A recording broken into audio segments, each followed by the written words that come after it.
It started with the usual. Waking up in different places on smaller scales. Fall asleep on the couch, wake up in my bed. "Oh, Randy, I was the same way at your age," my mother used to say, with smiles and turnaways that marked the end of discussion. Sometimes I thought it was my parents, but what motivation would they do this?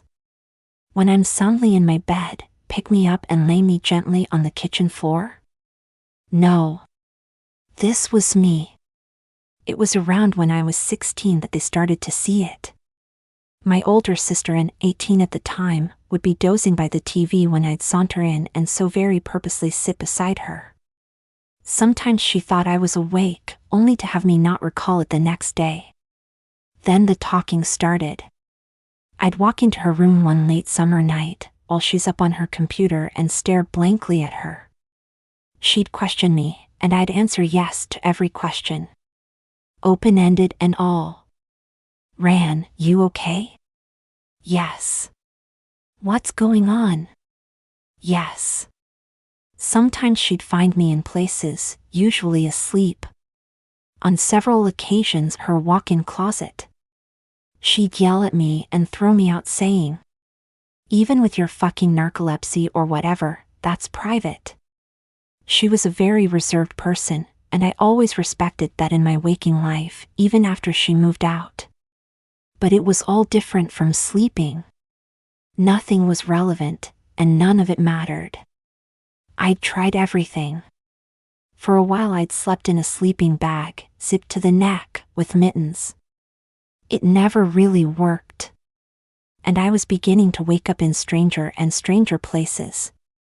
Granted, I never went too far from home, but it was becoming a regular thing that I'd wake up outside. Forests, streets. I was sleepless for days at a time, and it made me delusional, but I didn't care. I just wanted to be normal. My best friend, Darren, was very supportive, always calming me down when I was so sleep-deprived I felt like my mind would implode. He'd coax me to sleep and promise to watch me, and for the most part, he did. Sometimes I'd wake up to little notes from him. Little affirmations, like, "Everything will be okay, Darren." I'd find these notes in the cracks and rifts of my home, folded neatly and creased tight, telling me it's okay. Darren and I didn't always get along, though. Sometimes we'd fight, and he'd leave. The guy had a lot of problems, maybe some form of manic depression. That's when I'd find the malicious notes.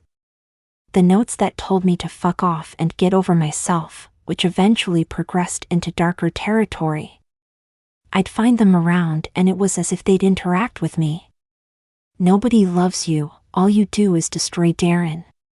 But I try so hard to be good." I'd think to myself. "And every time you try, you fail, Darren."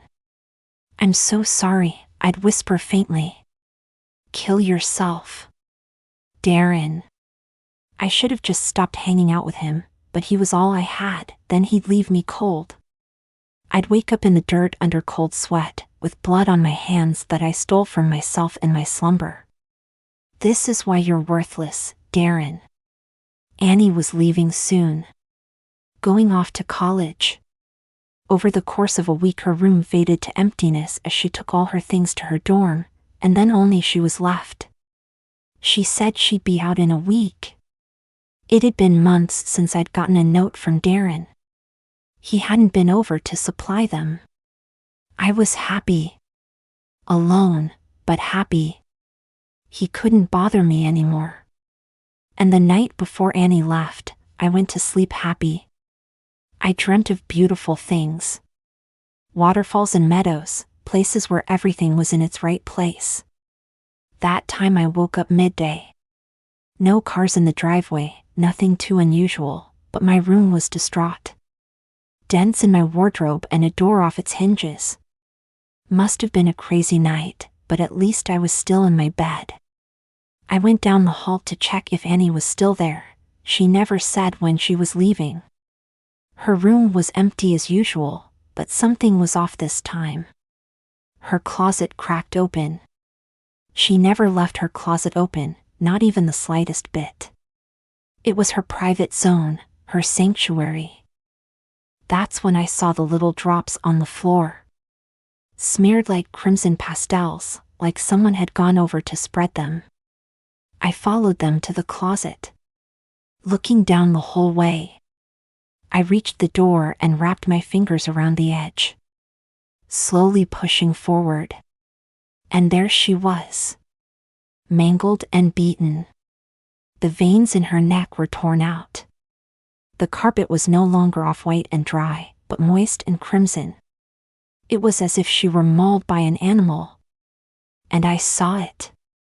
A little note on her chest, folded with the care and precision Darren had always prided himself on. But the signature was different. And then it hit me, clear as day. Like waves of clarity, but still somehow topped with disbelief. It wasn't Darren. It was never Darren. I squeezed my eyes shut as I declared it to myself.